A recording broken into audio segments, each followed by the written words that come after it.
Hello everyone, welcome back to my YouTube channel. आशा करता हूँ आप सभी स्वस्थ होंगे। तो आज हम कंप्यूटर का सेक्शन देख लेते हैं जो JIT एग्ज़ाम में पूछा गया था।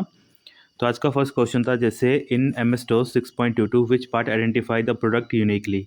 ठीक है, तो इसका राइट आंसर क्या हो जाएगा आपका डोस। ओके, तो बी यहाँ पे क्या हो जाएगा, राइट आंसर हो जाएगा। फिर नेक्स्ट क्वेश्चन था, a computer keeps shutting down unexpectedly. ठीक है, इसका राइट आंसर क्या हो जाएगा, मतलब बोला है कि जो आपका कंप्यूटर है वो अनएक्सपेक्टली क्या हो रहा है, शट डाउन हो रहा है बार बार। ठीक है, तो किस हार्डवेयर कंपोनेंट की वजह से ये दिक्कत आती है, तो ये बेसिकली दिक्कत आती है रैम की वजह से। तो यहाँ पे ए ऑप्शन क्या हो जाएगा, राइट आंसर हो जाएगा। फिर नेक्स्ट क्वेश्चन है, what is the primary function of an operating system. ठीक है, ऑपरेटिंग सिस्टम का प्राइमरी फंक्शन क्या होता है, तो इसका मेन ऑब्जेक्टिव क्या होता है, जितनी भी चीज़ें होती हैं उनको मैनेज करना। ठीक है, तो यहाँ पे क्या होगा, फर्स्ट क्या होगा, राइट आंसर हो जाएगा, to manage all the resources. Next है, booting is a sequence of. तो बूटिंग जो सीक्वेंस है किस चीज़ के लिए रिगार्डिंग होता है, बूटिंग से क्या होता है, हमारा स्टार्टअप होता है। नेक्स्ट है, which software is use to browse the internet. तो इंटरनेट को हम सर्फ करने के लिए या फिर ब्राउज करने के लिए हम किसका यूज़ करते हैं, वेब ब्राउज़र का यूज़ करते हैं। ठीक है, फिर हमारे पास नेक्स्ट क्वेश्चन है, what is an example of an open source software. तो ओपन सोर्स सॉफ्टवेयर हम सभी को पता है कौन सा है इनमें से, लिनक्स हमारा ओपन सोर्स सॉफ्टवेयर है। ठीक है, किसने बनाया था, लिनक्स टॉरवल्ड ने बनाया था इसको। नेक्स्ट है, while working with MS DOS which command transfer a specific file from a disk to another. ठीक है, मतलब बोला है कि हमें किसी पर्टिकुलर फाइल को क्या करना है, ट्रांसफ़र करना है एक जगह से दूसरी जगह के ऊपर। ठीक है, तो उसके लिए हम किसका यूज़ करते हैं, कॉपी कमांड का यूज़ करते हैं। नेक्स्ट क्वेश्चन है, which command list the content of current directory. अगर किसी डायरेक्टरी के कंटेंट हमें देखने हैं तो हम किस कमांड का यूज़ करते हैं, DIR कमांड का यूज़ करते हैं। नेक्स्ट है, which command is use to windows to view the list of running process. अगर हमें सारी सारी रनिंग प्रोसेसेस देखनी है तो उसके लिए हम किस चीज़ का यूज़ करते हैं, हम बेसिकली PS कमांड का यूज़ करते हैं। तो यहाँ पे क्या हो जाएगा हमारा 29 का बी ऑप्शन राइट आंसर हो जाएगा। फिर नेक्स्ट है, which Linux command is use to display the current working directory. ठीक है, ये पहले भी एग्जाम में पूछा गया था, अगर आपको करंट वर्किंग डायरेक्टरी डिस्प्ले करनी है तो इसके लिए आप कौन सा कमांड प्रेफर करते हो, आप लिखते हो PWD। ठीक है, इसकी फुल फॉर्म यही होती है, प्रिंट वर्किंग डायरेक्टरी।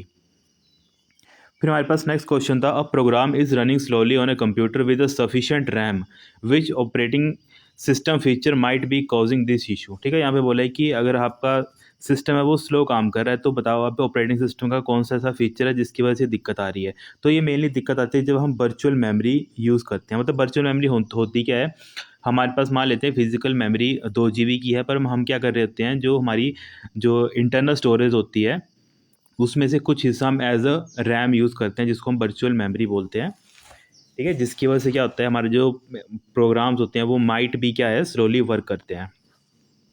फिर हमारे पास नेक्स्ट क्वेश्चन है, which command is use to delete the directory. ठीक है, तो एम्प्टी डायरेक्टरी है उसको डिलीट करने के लिए हम कौन सी कमांड का यूज़ करते हैं, हम RD कमांड का यूज़ करते हैं। इसको हम बोलते भी यही हैं, रिमूव डायरेक्टरी। ठीक है, RD को हम शॉर्ट में यही बोलते हैं। फिर नेक्स्ट क्वेश्चन है, which command is use to copy all the files from drive A with extension TXT to currently. ठीक है, यहाँ पे सिंपल बोला है कि आपके पास एक ड्राइव ए है जिसमें जिसकी एक्सटेंशन क्या है, जिसमें कुछ फाइल्स हैं जिनकी एक्सटेंशन टेक्स्ट नाम की है। ओके, अगर आपको उनको सभी को कॉपी करना है किसी और लोकेशन पे तो उसके लिए आप कौन सी कमांड का यूज़ करोगे, वो आपसे पूछा है। तो इसके लिए आप यूज़ करते हो कॉपी, फिर इसका ST का सिंबल यूज़ करते हैं। ठीक है, ये स्टार का सिंबल होता है जो यहाँ पे ये डिस्प्ले हो रहा है। ठीक है, कॉपी स्टार ST का सिंबल .txt, और आपको क्योंकि ड्राइव ए में भेजना था तो आपने क्या लिख दिया, यहाँ पे ए यहाँ पे मेंशन कर दिया है। ठीक है, अगर यहाँ पे C पूछा था तो आपने यहाँ पे C मेंशन करना था, तो यहाँ पे B आपका राइट आंसर हो जाएगा। नेक्स्ट है, मल्टी प्रोग्रामिंग सिस्टम यूजली, जो आपके मल्टी प्रोग्रामिंग होते हैं ये क्या करते हैं, एग्जीक्यूट करते हैं more jobs in a same period of time. Next है, what type of memory is volatile and lose is content. ठीक है, वॉलेटाइल और अपने कंटेंट लूज कर देती है, हम सभी को पता है कौन सी मेमोरी आती है, हमारी रैम आती है। फिर मेरे पास नेक्स्ट क्वेश्चन आया था, विच of the following describe the function of motherboard in a computer system. तो मदरबोर्ड क्या करता है, कनेक्ट करता है और कम्युनिकेट करवाता है डिफरेंट कंपोनेंट के साथ। तो यहाँ पे C आपका राइट आंसर हो जाएगा। What is the base of binary, binary का बेस क्या होता है आपका 2 होता है। ओके, तो यहाँ पे A हमारा राइट आंसर हो जाएगा। In hexadecimal number system which digit follow 9। ठीक है, मतलब बोला है कि 9 किसको फॉलो करता है, तो 9 के बाद क्या आता है आपका 10 आता है, और 10 को हेक्साडेसिमल हम किससे रिप्रेजेंट करते हैं, A से रिप्रेजेंट करते हैं। तो यहाँ पे फर्स्ट क्या हो जाएगा, राइट आंसर हो जाएगा। कन्वर्ट द बाइनरी नंबर, अब 1101 को अगर हमें कन्वर्ट करते हैं तो हम सभी को पता है 1284 करके हम क्या करते हैं, इसको कन्वर्ट करते हैं। तो इसको अगर हम प्लस करते हैं तो राइट आंसर क्या बनता है, हमारा 13 बनता है। ठीक है, मतलब बेसिक कन्वर्जन है बाइनरी टू डेसिमल का हमारा। फिर हमारा 40 क्वेश्चन आता है, व्हाट इज द हेक्साडेसिमल। अब बाइनरी का वही सेम टू सेम फंडा है कि 1111 किसको रिप्रेजेंट करता है, F को रिप्रेजेंट करता है। नेक्स्ट क्वेश्चन है which of the following is a binary representation to command to access the first byte. ठीक है, जब भी हम मेमोरी स्टार्ट करते हैं हमें पता है हमारी कंप्यूटर की मेमोरी कहाँ से स्टार्ट होती है, हमेशा जीरो से स्टार्ट होती है। तो फर्स्ट बाइट क्या आ जाएगा हमारा 0000। ओके, फिर नेक्स्ट क्वेश्चन है ट्रांजिस्टर बेस। ठीक है, ट्रांजिस्टर हमारे कौन सी जनरेशन को बिलोंग करते हैं, सेकंड जनरेशन को हमारे बिलोंग करते हैं। यूएसबी की फुल फॉर्म क्या आती है, यूनिवर्सल सीरियल बस। ठीक है, तो यहाँ पे कौन सा हो जाएगा हमारा सी, यहाँ पे राइट आंसर हो जाएगा। नेक्स्ट आता है और टेराबाइट रिप्रेजेंट। ठीक है, अगर पहले जैसे पूछा गया था मतलब जीबी का पूछा गया था, है ना, तो जीबी के अकॉर्डिंग आपका क्या बनता था उस टाइम पे 1 बिलियन बाइट बनता था, तो टेराबाइट कितना बनता है आपका 1 ट्रिलियन बनता है। ब्रेन ऑफ कंप्यूटर किसको बोलते हैं, हम सीपीयू को बोलते हैं। ठीक है, बेसिक क्वेश्चन है ये आपका। फिर नेक्स्ट क्वेश्चन यहाँ पे मिसप्रिंट है, मतलब यहाँ पे आया नहीं है, तो यहाँ पे बोला था कि ऐसा कौन सा लैंग्वेज है जो एक्चुअल में क्या करती है, बाइनरी फॉर्मेट में होती है, तो वो आपकी मशीन लैंग्वेज होती है। नेक्स्ट क्वेश्चन है स्पीड ऑफ प्रोसेसर। तो याद रखना स्पीड को ऑफ प्रोसेसर हम किस में हमेशा मेजर करते हैं, हर्ट्ज में मेजर करते हैं। तो हर्ट्ज की तरह कौन सा दिख रहा है यहाँ पे हमें, मेगा हर्ट्ज। तो यहाँ पे बी आपका राइट आंसर हो जाएगा। Full form of video, video हम क्या बोलते हैं, विजुअल डिस्प्ले यूनिट। तो यहाँ पे ए आपका राइट आंसर हो जाएगा। नेक्स्ट क्वेश्चन है फॉर रीनेमिंग ऑफ फाइल। अगर हम किसी फाइल को रीनेम करना चाहते हैं तो हम कहाँ पे जाएंगे, हम जाएंगे किसी मतलब फाइल एक्सप्लोरर के ऊपर जाएंगे। ओके, तो यहाँ पे क्या होगा आपका फर्स्ट राइट आंसर हो जाएगा। ओके, फाइल एक्सप्लोरर में जाके हम क्या करेंगे, किसी भी फाइल के ऊपर क्लिक करके बाद में उसको रीनेम कर सकते हैं। और रीनेम के लिए शॉर्टकट कमांड हम किसका यूज़ करते हैं, F2 का हम यूज़ करते हैं। फिर how many ways 4 bit binary, अगर 4 बिट का जो बाइनरी है उसको हम कितने तरीके से रिप्रेजेंट कर सकते हैं, तो आपको पता है 2 की पावर 4। तो 2 की पावर 4 कितना आता है आपका 16। तो यहाँ पे ए आपका राइट आंसर हो जाएगा। फिर नेक्स्ट क्वेश्चन आया गया था, डायग्रामेटिकली पूछा गया था ये कि अगर आपके पास एक सर्किट है, ठीक है, उस सर्किट में क्या है, ए की वैल्यू एक है, बी की एक है और सी की एक है, तो आपकी वैल्यू क्या होगी y1 और y2। ठीक है, y1 y2 आपकी क्या आउटपुट्स हैं। ओके, तो आपको क्या करना था, यहाँ पे वैल्यूज पुट करनी थी। यहाँ पे 1 आएगा, यहाँ पे 1 आएगा, यहाँ पे 1 आएगा। तो यहाँ पे पता है नोट गेट में क्या होता है, वैल्यू उल्टी हो जाती है, 1 का 0 हो जाएगा। और ये क्या था आपका नैंड गेट था। तो नैंड गेट में अगर आपके पास एंड में 1 1 होता है, 1 1 का आउटपुट कितना आता है, 1 आता है। तो नैंड में इसका आउटपुट क्या हो जाएगा, इसका उल्टा हो जाएगा, तो 0 हो जाएगा। तो इसकी आउटपुट क्या आ जाएगी 0। तो हमें यहाँ से लग गया होता है कि y1 का वैल्यू कितनी आएगी, 0 आएगी। तो जब दोनों 0 y2 के पास जाएंगी, ठीक है, और y2 ये क्या है यहाँ पे y2 के आपके पास जो आपका और गेट होता है, ठीक है, और के आगे ये दूसरा गेट है जिसके आगे एन लग जाता है, नोर गेट बोलते हैं इसको। तो अगर और गेट में 0 0 आउटपुट जाती है तो उसका आंसर तो 0 आता है। पर अब ये कौन सा गेट है, नोर गेट है, तो नोर गेट की आउटपुट क्या हो जाएगी, मतलब 0 से वो 1 में कन्वर्ट हो जाएगी। ओके, तो इसका राइट आंसर क्या बन जाएगा आपका, y1 की वैल्यू 0 और y2 की वैल्यू आपकी कितनी आ जाएगी, 1 आ जाएगी। ठीक है, तो यहाँ पे हम चेक कर लेते हैं कौन सा राइट आंसर बनेगा इसके अकॉर्डिंग आपका। तो यहाँ पे आप देख सकते हैं कि आपका क्या है, फर्स्ट यहाँ पे राइट आंसर हो जाएगा। ठीक है, y1 की 0 और y2 की आपकी 1 वैल्यू आ रही है। फिर उसी तरह आपका जो सेकंड 52 क्वेश्चन है वो भी एज इट इज़ ऐसे ही सॉल्व होता मतलब होना है कि a1 की वैल्यू 1 है, b1 की वैल्यू 1 है। तो यहाँ पे 1 1 वैल्यू यहाँ पे पास हो जाएंगी। ओके, यहाँ पे 1 वैल्यू पास हो जाएगी, यहाँ 1 वैल्यू पास हो जाएगी, और ये 1 वैल्यू यहाँ पे भी जाएगी, एक वैल्यू यहाँ पे भी जाएगी, क्योंकि b की वैल्यू भी कितनी आपकी यहाँ पे 1 है। ओके, अब ये सिंपल क्या आपके पास और गेट है। ठीक है, तो और गेट में क्या होता है, 1 1 की आउटपुट तो 1 ही रहती है। तो ये 1 कहाँ चला जाएगा, यहाँ भी चला जाएगा और यहाँ पे भी चला जाएगा। ओके, तो जब आपके पास एंड गेट होता है तो एंड गेट में क्या होता है, 1 × 1 कितना आता है आपके पास, 1 ही आता है।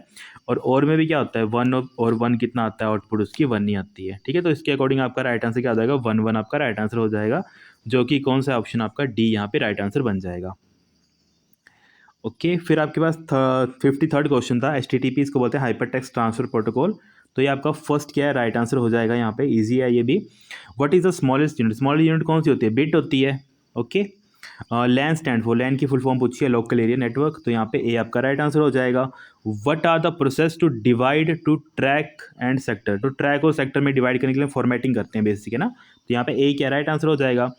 बायोस को सेटअप करने के लिए आप कौन सी शॉर्टकट की का यूज़ करते हो। ठीक है, अब यहाँ पे इन्होंने किसी पर्टिकुलर डिवाइस के बारे में मेंशन नहीं किया है। ठीक है, इन जनरल देखा जाए तो वहाँ पे F2 होगा। अगर बेसिकली वैसा देखा जाए तो ये क्वेश्चन थोड़ा उसमें है, डाउटफुल क्वेश्चन आ सकता है, क्योंकि कई जो सिस्टम होते हैं वहाँ पे एस्केप की का भी यूज़ करते हैं और F10 का भी यूज़ करते हैं। ओके, चलो इसको हम आंसर की अकॉर्डिंग चेक कर लेंगे। फिर नेक्स्ट क्वेश्चन है which of the following is the largest unit of a computer. तो अकॉर्डिंग टू ऑप्शन देखिए सबसे लार्जेस्ट कौन सा है, टेराबाइट है, TB, which is the fastest memory from the following, तो इनमें से सबसे फास्टेस्ट कौन सी है, कैश मेमोरी है, ठीक है, इजी है ये हमारा। विच of the following is used in main memory, तो मेन मेमोरी हम क्या यूज़ करते हैं, डायनेमिक रैम को यूज़ करते हैं, डी रैम बोलते हैं इसको हम। नेक्स्ट क्वेश्चन है the boot sector files of a system are, boot की फाइल हमारी कहाँ पे स्टोर होती है, रोम के अंदर स्टोर होती है। What is the purpose of using subnet, ठीक है, सबनेट का हम बेसिकली यूज़ क्यों करते हैं, एक हमारा बड़ा नेटवर्क होता है उसको हमें क्या करना पड़ता है, डिवाइड जब करना पड़ता है तो हम सबनेटिंग का कंसेप्ट का यूज़ करते हैं। तो यहाँ पे क्या होगा, to divide an IP addresses into network and host, ठीक है, मतलब नेटवर्क और होस्ट में हम क्या करते हैं, बड़े नेटवर्क को डिवाइड करते हैं। फिर नेक्स्ट क्वेश्चन है which of the following is a valid IPv4 address, ठीक है, तो IPv4 एड्रेस वैलिड कब होता है, अगर वो 200 जो उसका सबनेट मास्क होता है वो 255 से नीचे रहना चाहिए। तो यहाँ पे देखो ये 256 चला गया तो ये गलत हो गया, यहाँ पे भी देखो 256 आ गया तो ये भी गलत हो गया, यहाँ पे 256 आ गया तो ये भी गलत हो गया। तो राइट आंसर क्या बनता है आपका, ए यहाँ पे राइट आंसर बनता है। फिर नेक्स्ट क्वेश्चन है you have been asked to connect internet which one is your beginning to step troubleshoot, ठीक है, अगर आपको इंटरनेट आपका काम नहीं कर रहा तो आप क्या चेक करेंगे, आप सबसे पहले देखेंगे कि कौन सी डिवाइसेस की वजह से दिक्कत आ रही है या फिर अगर आपका कनेक्शन है वो ठीक ढंग से नहीं लगा है। तो इसमें कौन सा होगा आपका, फर्स्ट और थर्ड राइट आंसर हो जाएगा। तो बोथ ए एंड सी यहाँ पे एग्जैक्ट यहाँ पे राइट आंसर है आपका। URL की फुल फॉर्म पूछी है, इजी है, यूनिफॉर्म रिसोर्स लोकेटर बोलते हैं, है ना। तो यहाँ पे क्या होगा आपके पास, हाँ यहाँ पे यूनिफॉर्म रिसोर्स लोकेटर बोलते हैं, तो यहाँ पे ए आपका क्या हो जाएगा, राइट आंसर हो जाएगा। ओके, फिर आपके पास क्वेश्चन आता है 66 DNS किसके लिए हम यूज़ करते हैं, डोमेन नेम सिस्टम को, ठीक है, ये हमने पहले मैंने आपको पहले जैसे अपने क्वेश्चन देखे होंगे, हम मेरी वीडियोज़ देखी होंगी पहले की, तो पता नहीं कितनी बार मैंने आपको रिपीट किया है कि DNS क्या काम करता है, कि जो भी आपके पास ह्यूमन रीडेबल लैंग्वेज होती है उसको उनके इक्विवेलेंट IP में कन्वर्ट करता है, फिर जो उनके डोमेन नेम्स होते हैं जैसे www.google.com, ठीक है, उसको कन्वर्ट करता है उसके इक्विवेलेंट IP एड्रेस में, DNS आपका। और फिर नेक्स्ट क्वेश्चन है which of the following is widely use in HTML, सबसे ज़्यादा HTML किसके लिए यूज़ की जाती है अगर हमें वेबसाइट क्रिएट करनी है। तो यहाँ पे ईजी है, ए ऑप्शन राइट आंसर हो जाएगा।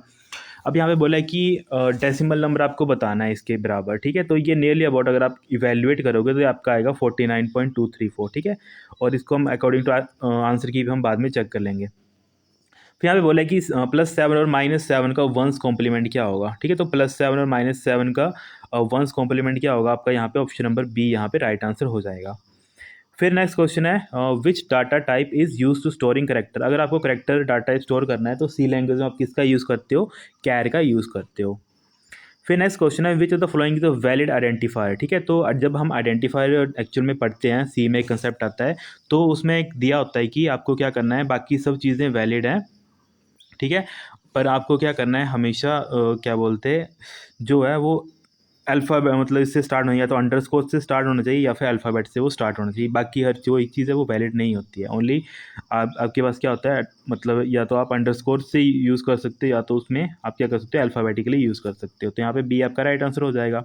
फिर नेक्स्ट क्वेश्चन था output of the following C code, C की इसकी आउटपुट बतानी है, करेक्टर में इसने ए को पास कर दिया, ऊपर वो जब प्रिंट करवा रहा है तो उसकी वो कौन सी वैल्यू प्रिंट करवा रहा है, क्योंकि डी किसके लिए यूज़ करते हैं, इंटीजर वैल्यू के लिए, ठीक है, तो ए का आपको पता है ए की जो आपकी इंटीजर वैल्यू कितनी होती है, 65 होती है, तो हाँ आउटपुट में क्या आएगा, 65 राइट आंसर हो जाएगा। What is the result of logical expression, ठीक है, क्योंकि अब यहाँ पे लॉजिकल एक्सप्रेशन बोल रहा है क्योंकि यहाँ पे बिट वाइज ऑपरेटर ये यूज़ किया है। ओके, जो आपका यहाँ पे एंड दे रखा है तो सी में इसको हम क्या बोलते हैं, बिट वाइज ऑपरेटर बोलते हैं। ओके, तो आपको पता है जब भी कोई 2 बिट्स में कोई ऑपरेशन परफॉर्म होता है, क्योंकि यहाँ पे बिट वाइज एंड था तो इसका मतलब क्या है, मान लेते हैं कि ये 0001 है और ये क्या आपके पास 0000 है। ओके, क्योंकि 1 रिप्रेजेंट इसको कर रहा है और जो 0 है वो इसको रिप्रेजेंट कर रहा है, और ये सारी कैलकुलेशन कैसे हो रही है, ऑन द बेसिस ऑफ आपकी बाइनरी के ऊपर ये सारी कैलकुलेशन चल रही है।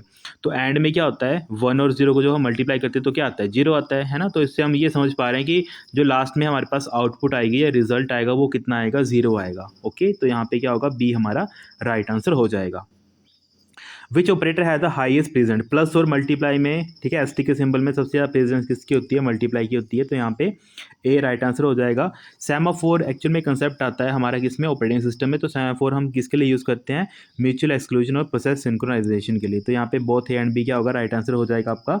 The process ready and waiting to be executed are kept on a list are called, ठीक है, जो रेडी और वेटिंग में जो एक्चुअल में एक प्रोसेस चलती है, ठीक है, अगर बोला है कि जो प्रोसेस रेडी है और वेट हो रही है, मतलब उसके अपने मतलब टर्म का इंतजार कर रही है वो कि अब मेरी बारी है, मुझे एग्जीक्यूट होना है, तो उसको हम कहाँ पे स्टोर किया करता है वो ऑपरेटिंग सिस्टम में, हम उसको रेडी क्यू में स्टोर करते हैं।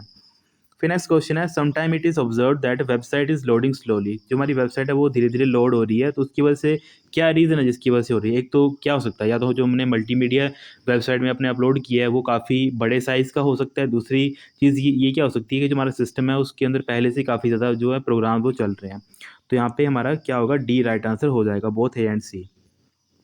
The output of Python code, यहाँ पे कोई कोड नहीं दे रखा है तो ये क्वेश्चन वैसे डिस्कार्ड हो जाएगा। फिर नेक्स्ट क्वेश्चन है what will be the output of the following code. यहाँ पे सी प्लस प्लस का एक कोड दे रखा है, यहाँ पे बोला है कि एक्स के अंदर आपकी वैल्यू है 5, ओके, और एक्स के अंदर प्लस करके क्या किया, 3 किया हुआ, ठीक है। तो यहाँ पे इसका मतलब क्या है, एक्स प्लस 3 का मतलब क्या होता है कि जो भी आपके पास ये वैल्यू दे रखी है, ठीक है, इसको जो हम इवैल्यूएट एक्चुअल में करते हैं तो इसका मतलब होता है एक्स प्लस, ठीक है, एक्स प्लस 3 होगा इसका मतलब, ओके, क्योंकि इसका जो आपके ये देख रहे हो एक्स प्लस इक्वल टू का मतलब होता है एक्स में आपको एक्स की वैल्यू ही प्लस करनी है, ठीक है। तो एक्स में जब आप मतलब 5 + 3 करते हो आप, तो कितना आंसर बनता है आपका, 8 आंसर बनता है, ओके। तो यहाँ पे क्या होगा, सी आपका राइट आंसर हो जाएगा। नेक्स्ट है स्टैक ईजर। स्टैक कौन सा होता है आपका पास, लीनियर डाटा स्ट्रक्चर होता है, ईजी है ये भी हमारा। फिर पोप 3 हम पढ़ते हैं, पोस्ट ऑफिस प्रोटोकॉल का जो वर्जन 3 है वो क्यों यूज़ किया, एक पोप आता है, एक आई मैप आता है, ओके, ये हमने पहले पढ़ा था क्वेश्चंस में कि एक पोप आता है और एक आई मैप आता है। ये हम किसके लिए यूज़ करते हैं, मेनली जब ईमेल्स को हम रिसीव करते हैं, ठीक है। और पॉप का मैंने आपको पोर्ट नंबर ही बताया था, 110 होता है। फिर नेक्स्ट क्वेश्चन था व्हिच टाइप ऑफ, ये जो हमारी कैटेगरी की केबल्स होती हैं ये कौन सी होती हैं, हम जब थ्योरी पढ़ते हैं उस टाइम में मैंने आपको बताया था ये हमारी अनशील्डेड ट्विस्टेड पेयर केबल्स के अंदर आती हैं, ओके, ईजी था ये क्वेश्चन भी। फिर नेक्स्ट क्वेश्चन है what is the term used for cyber security attack to create a disaster. तो साइबर सिक्योरिटी में जो डिजास्टर एक तरीके से हम बोलते हैं वो कब किस अटैक को बोलते हैं, डबल डोस अटैक को बोलते हैं, ठीक है, डिनाइल ऑफ सर्विसेज जिसको बोलते हैं हम, ओके, इस अटैक को हम बोलते हैं।